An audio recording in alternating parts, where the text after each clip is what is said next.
Welcome to Dynamic Coast, Scotland's coastal change assessment. This is a quick video tutorial on how to use the web maps. You've clearly accessed the site by going to dynamiccoast.com, and this is the home page, what it looks like. There's a series of tabs running along the top that give you different pieces of information, latest news, information about the project, the methods and the team. If you click on the Outputs button, you'll see a series of reports that are available for download, information about different mapping datasets that are available, three-dimensional models in the form of videos, but also virtual reality models that you can click and play with and investigate. There's also a series of presentations that have been given. If you click on this link, it'll open up that presentation that was given, or the information, a workshop event, and so on and so forth. We'll come onto the web maps in a second. There's a tab for videos, much like this video here. There's also a link to other information and a contacts page. We'll be producing an FAQ page which will also go in here as well to give you information on frequently asked questions and also how to interpret the maps. Lastly, the contacts page. If you want to get in touch with us, please email the following email address. You'll see that there's a series of logos at the bottom of the page. These are members of the steering committee. This is a Scottish Government project undertaken by the University of Glasgow. The other organisations that you see here have been instrumental in the shaping and the work that's gone on over the last 2 or 3 years. So if we go back to the front page of the website, then you can either click on the web maps here or go to the tab here. It goes to the same place. You'll have two options. You look at the standard web map with the green button or an advanced web map here. Basically, the advanced map's just got a few more layers, but most people should be served relatively well with the standard web map. Please read and consider the limitations before accepting. A web page will then open up which has maps in it, and other tools will start to load in. There is also a welcome screen that should appear, and that'll give you additional information as far as what's displayed on the maps. So you can see that 3 different shorelines are shown for the soft and erodible coast. The most recent is the modern shoreline. It's our most up-to-date and recent shoreline. The 1970 shoreline is taken from the Ordnance Survey mapping, which was surveyed between 1970 and the 1990s. The 1890 shoreline, over 120 or so years, is sourced from the Ordnance Survey 2nd edition mapping, and those surveys were carried out between 1890 and 1920. Change mapping is also shown, and I'll explain that in a minute. That quantifies the change between the different time periods.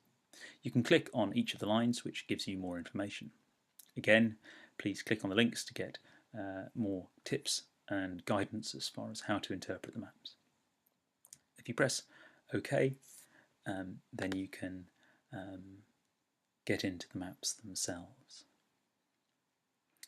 So, basic navigation then, you can zoom in and out using the plus and minus buttons in the top left hand corner.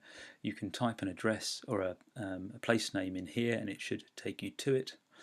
This is a measurement tool, a sharing tool, and a swipe tool, which we'll come to in a second. You'll also note that in the top right hand corner you have a legend button. So if you click that, it will give you a clue as to what each of the lines are that is displayed. When you change the lines that are displayed, this will update automatically. So this tells you that you have 2 lines on the map, which appears to be the case. We have the 1890 shoreline, which is a black dotted line, and the 1970 shoreline, which is an orange line here. You can, as I said, you can zoom in and out here. You can also zoom in by double tapping with the double clicking and zooming in. If you have a wheel on your mouse, then you can roll that back and forward and you'll zoom in and out as well. If you're particularly keen on zooming into a small area, if you use the shift button, hold the shift down, click with the mouse and drag into that area, a small box, a red box will appear, and if you let go of all the buttons, then you'll zoom into that location there. As I said, you can click on the line to get more information. So this line here is the 1890 shoreline, surveyed in 1893. It's in cell 2, which we'll come to in a minute. Compared with the 1970s shoreline, which actually dates from, which was surveyed in 1981 for this section of coast. So you can see there's a difference between the two positions of the shoreline. If you want to measure that, you can use the measuring tool here. You can start measuring with a single click and double click to end, and it'll tell you that it's been 248 meters of change between the two time periods. If we bring in some other data sets, you'll then see that we can also bring in, for example, the modern shoreline, and that is shown here in a pink dotted line. Again, if you click on that, it'll give you additional information as well. So that says that it was surveyed in 2013, and it was actually captured as part of a phase 2 LiDAR survey. You can also click on, so you turn these on and off by simply ticking or unticking the box. We have the change lines here, change 1970 to modern and change 1890 to 1970, and that is a different coloured line. So it's got greens in some areas, yellows in other areas, and reds in other areas too. Again, if you bring up the legend, you'll actually see that explained much more clearly. So you can see where the coastline has grown out between 1970 and the modern data set. You can see that it's grown out, it's accreted. We've had gains in this area here, and it's a good strong green colour, which means it's in this top bracket here, which means we've had more than 30 meters of change. That slightly paler green here is in the next category down, which is between 20 and 30 meters of gain. If you actually click on the line, it also summarizes that information for you as well. So it says between 1981 and 2013 there's been 102 meters of accretion gains, and that's at an annual rate of 3.2 meters per year.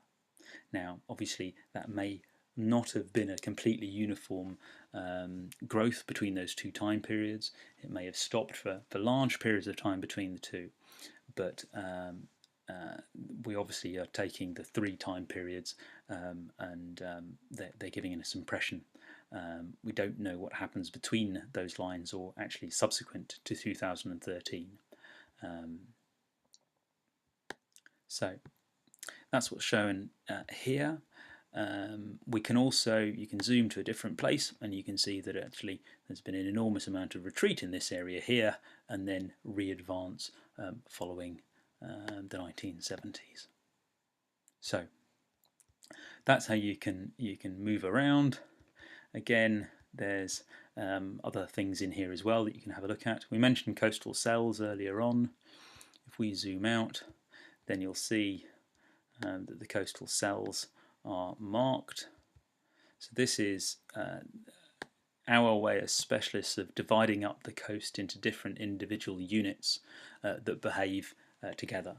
So things that happen if someone builds a seawall or dredges a section or spills sediment onto the coast within cell 1, then that should be relatively self-contained and it won't affect anything in cell 2, for example. So there are 11 coastal cells around Scotland, and they're shown within this layer here.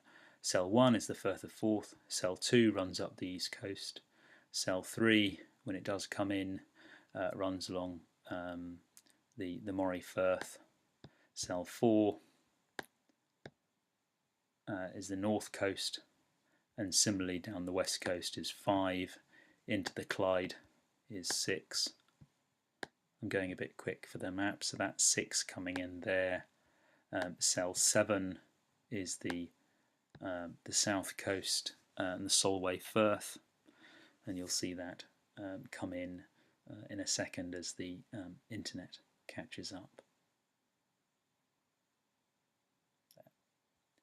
So that's the cells, and there's an individual cells report which we'll come to in a second that talks through those as well. There's also a layer here which you may find quite useful. So that's where are each of the local authorities, and do they have a shoreline management plan? Now, the shoreline management plan is a document that investigates the historical changes to the coastline, and then the local authority as the coastal protection authority, they then outline what their policy is for that area, whether they're going to build and maintain defences, or whether they're going to let the coastline change entirely naturally. So you can see this area here in Angus has a shoreline management plan, yes, and there's more information. So if you click on that link and bring it up in a new tab, then eventually that'll take you to Angus's shoreline management plan. So there's obviously one for Fife here, and also East Lothian has one too. Further to that, there's a data set on different coastal types.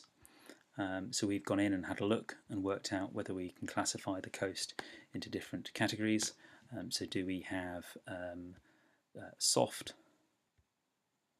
artificial, so Dundee, there's a seawall at Dundee, so it's an artificial shore, and mixed and hard in this area here.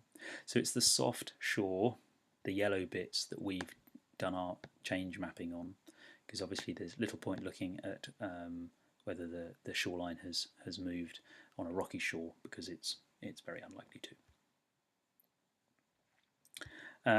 You can click a button here for site summaries, and that gives you again a little bit of information. So that tells you that St Andrews West Sands is on, it says cell 2, it's in Fife, and it's site number 15. If you click on that and open it up in a new tab, it'll come to a series of reports, and if you go to cell 2, which was mentioned for St Andrews, then you'll load in a report. There's a series of these reports, one for each cell. This is the cell 2 report, and it gives you a description of cell 2 and how it's changed through time. So if we zoom through, then you can see that there's a section in here for St Andrews, site 15, St Andrews West Sand. So the discussion about historic change, a map showing that, and so forth.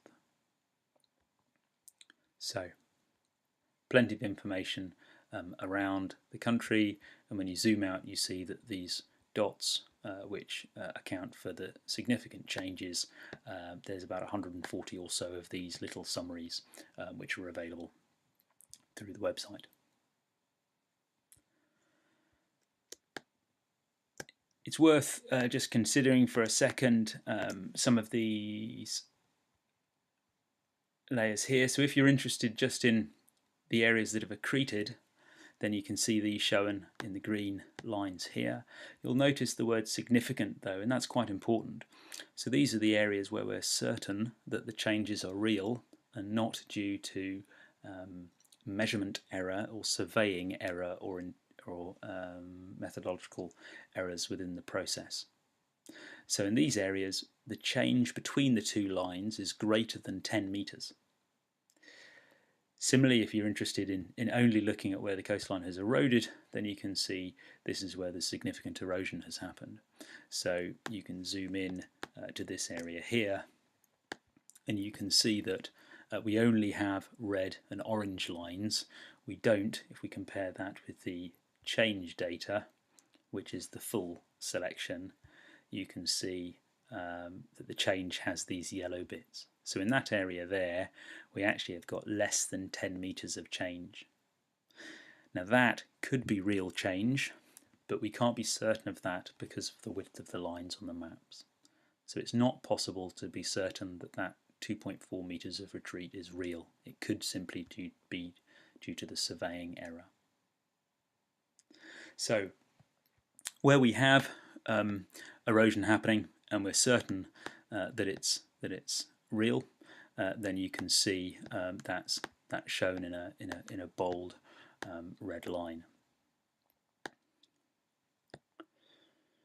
One of the other layers that we have here is called Future Look 2050.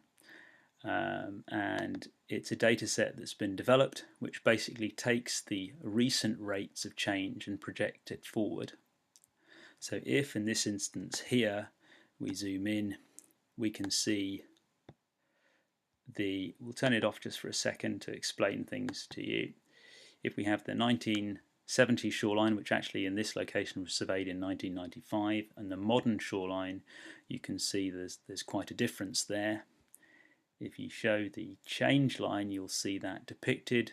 So that's a big bold red colour. So it's more than 30 metres of erosion, which is an annual rate of 1.8 metres per year.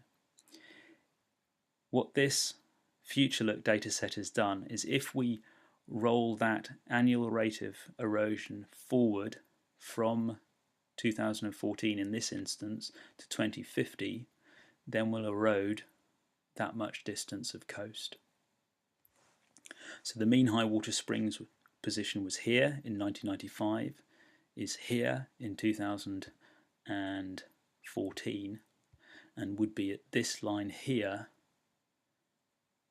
in 2050. What we've done is we've then added on top of that, further inland, a 10-metre buffer. And then further beyond that, an additional 50-metre buffer. So this, if everything stays the same, would be where the position of mean high water springs would be in 2050. There's a 10-metre buffer called the Erosion Influence, and then the erosion vicinity is the next area in the palest of the pink colours. Please be absolutely clear, these aren't precise predictions. These are indicative and simply used to start the consideration of what may happen into the future. It cannot be used for property level scale investigations. If you want to have a very precise prediction of where the coastline will be at some point in time in the future, these data sets are not detailed enough to inform that. Few data sets are, but these certainly cannot be used for that. This is a national level assessment to provide strategic overview of risks, not to provide detailed assessments. There's more information on this within the reports, so please have a look.